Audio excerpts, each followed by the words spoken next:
अल्पवयीन बालिकेला आमिष दाखवून पळून नेल्याप्रकरणी एकाला अनैतिक मानवी वाहतूक प्रतिबंधक कक्षाकडून ताब्यात घेण्यात आले आहे।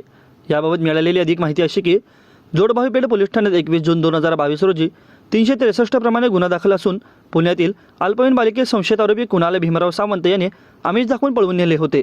याबाबत गुन्हा दाखल झाला होता। या प्रकरणी गुन्ह्यातील बालिका व संशयित आरोपी यांचा जोडभावीपेठ पोलीस ठाण्याकडील तपासी अंमलदार यांनी तपास सुरू केला। हे प्रकरण 1 ऑगस्ट 2023 रोजी अनैतिक मानवी वाहतूक प्रतिबंधक कक्षाकडे तपासकामी वर्ग करण्यात आले होते।